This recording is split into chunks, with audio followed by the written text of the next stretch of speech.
Hello guys, hello and welcome back to this channel. आज की इस वीडियो में हम लोग बायोकेमिस्ट्री स्टार्ट करेंगे आज से हम लोग। और सबसे पहला हमारा टॉपिक रहेगा विटामिन्स। विटामिन्स के अंदर हम लोग सबसे पहले विटामिन बी कॉम्प्लेक्स को लेंगे।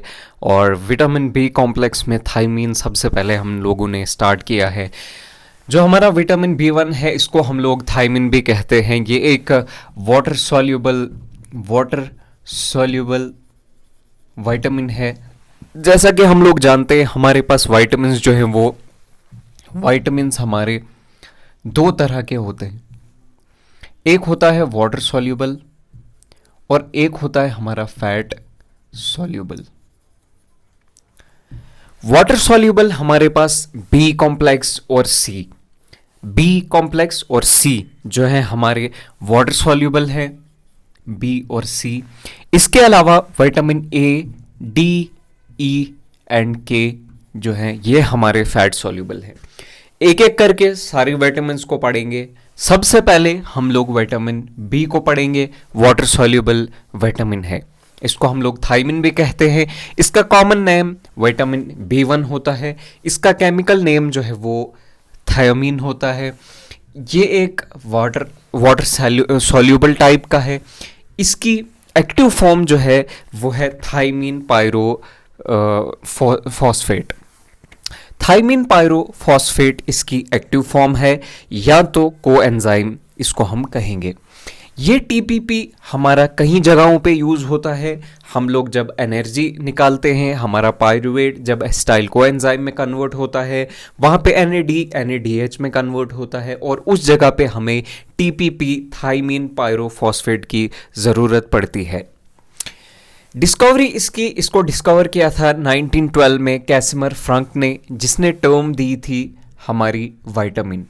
ठीक है, ये कुछ बेसिक इंफॉर्मेशन थी अबाउट द थायमीन या विटामिन B1। इसके अलावा फिजियोलॉजिकल फंक्शंस क्या है अब हमारे वाटर सॉल्युबल के, कहाँ कहाँ पे ये हमें काम आता है और इसका फंक्शन क्या है बॉडी के अंदर। ये हमारा एनर्जी मेटाबॉलिज्म में काम आता है, हमारे नर्वस सिस्टम के फंक्शन में काम आता है, हार्ट के हेल्थ में हमारा ये काम आता है।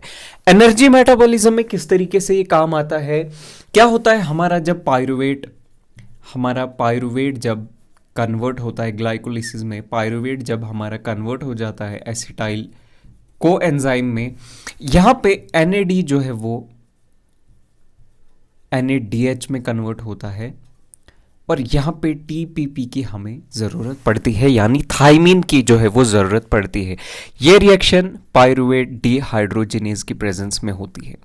ठीक है, इस जगह पे हमारा जो है वो थायमीन फॉस्फेट जो है वो इसकी रिक्वायरमेंट होती है। दूसरी रिएक्शन होती है हमारी अल्फा कीटो ग्लूटारेट, जब हमारा कन्वर्ट हो जाता है सक्सिनाइल को एंजाइम में। इस जगह पे भी हमारा जो है वो टीपीपी की हमें रिक्वायरमेंट होती है, थायमीन की रिक्वायरमेंट होती है।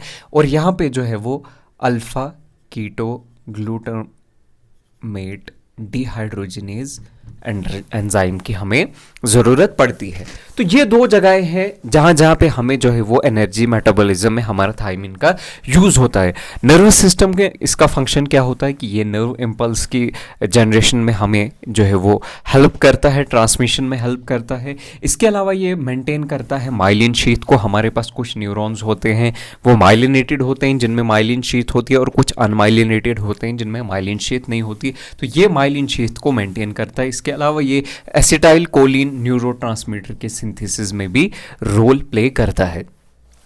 हार्ट की हेल्थ को मेंटेन करने में हेल्प करता है। ये इंश्योर करता है कि प्रॉपर जो है वो कॉन्ट्रैक्शन मसल्स का हो और प्रॉपर एनर्जी जो है वो हार्ट के मसल्स तक पहुंचे। ये कुछ थे फिजियोलॉजिकल फंक्शंस जो हमारा थायमीन जो है वो करता है। इसके अलावा कहाँ से हमें मिलता है, सोर्स क्या होता है हमारे इस विटामिन B1 का या थायमीन का। यह हमें दालों से मिलता है, यह हमें राइस से मिलता है। राइस हमारे पास आजकल जो राइस आता है वो पॉलिश्ड राइस आता है। पॉलिश्ड राइस के अंदर थायमीन का जो है वो 80% तक उसका कंटेंट जो है वो ख़त्म हो जाता है। इसीलिए हमें हमेशा ट्राई करना चाहिए अनपॉलिश्ड राइस खाने की। वीट में ये प्रेजेंट होता है, और जो नॉन वेज खाते हैं उसमें लिवर में और किडनी में भी प्रेजेंट होता है हमारा विटामिन B1। थायमिन को अगर हम लोग ज़्यादा प्रोलॉन्ग्ड हीटिंग करें या उसकी रिफाइनिंग करें तो वो डिस्ट्रॉय हो जाता है, इसीलिए हम लोगों को बहुत ज़्यादा जो है वो जिस फूड में कंटेंट जो है वो थायमिन का हो उसको ज़्यादा हीट नहीं करना चाहिए।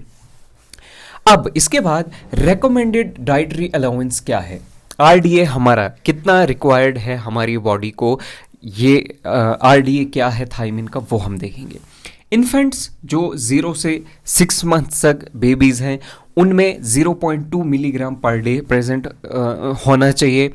चिल्ड्रंस जो कि 1 साल से 3 साल तक हैं उनमें 0.5 मिलीग्राम पर डे होना चाहिए। मेल्स जो 14 साल के हैं या 14 साल से ऊपर हैं उनमें 1.2 मिलीग्राम प्रेजेंट होना चाहिए पर डे, और फीमेल्स जो कि 14 साल की हैं या 14 साल से ऊपर हैं 1.1 मिलीग्राम पर डे उनमें ये होना चाहिए। और जो लैक्टेटिंग मदर है या प्रेग्नेंट वुमेन है उनके अंदर 1.4 मिलीग्राम पर डे होना चाहिए हमारा थायमिन या विटामिन B1।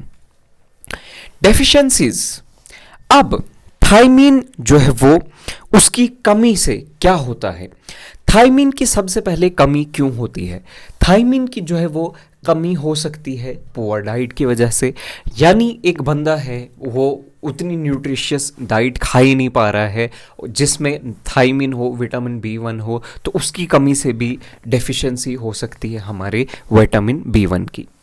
क्रॉनिक अल्कोहलिज्म, एक बंदा जो है वो बहुत ज़्यादा अल्कोहल कंज्यूम कर रहा है, बहुत ज़्यादा ड्रिंक कर रहा है, उसमें भी थायमिन की जो है वो डेफिशिएंसी देखने को हमें मिल सकती है। अल्कोहल थायमिन को TPP में कन्वर्ट होने से रोकता है। इसके अलावा प्रोलॉन्ग डायरिया, किसी के अंदर बहुत टाइम से डायरिया हो रहा है कंटिन्यूसली, उसकी वजह से भी थायमिन बॉडी से निकल जाता है। लॉन्ग यूज़ ऑफ यूरेटिक्स यूज़ करने से यूरिन के थ्रू जो है वो थायमिन बॉडी से निकल जाता है। तो ये कॉजेज़ हो सकते हैं हमारे डेफिशिएंसी ऑफ विटामिन B1। अब अगर डेफिशिएंसी होती है तो इसकी सबसे बड़ी जो डिजीज़ है वो है बेरी, हमें जो है वो बेरी हो सकती है, इसीलिए हम लोग विटामिन B1 को एंटी बेरी भी कहते हैं। ये हमें बेरी होने से बचाता है। बेरी की 2 टाइप्स हो सकती हैं, एक ड्राई बेरी है एंड एक वेट बेरी है। ड्राई बेरी जो है वो हमारा अफेक्ट करता है नर्व्स को, और हमारा वेट बेरी जो है वो इफेक्ट करता है कार्डियोवैस्कुलर सिस्टम को। ड्राई बेरी में मसल्स वीकनेस हमें देखने को मिलेगी, टिंगलिंग हमें मसल्स में देखने को मिलेगी, टिंगलिंग सेंसेशन हमें देखने को मिलेगी, पैरालिसिस हमें जो है वो ऐसे पेशेंट में देखने को मिलेगा।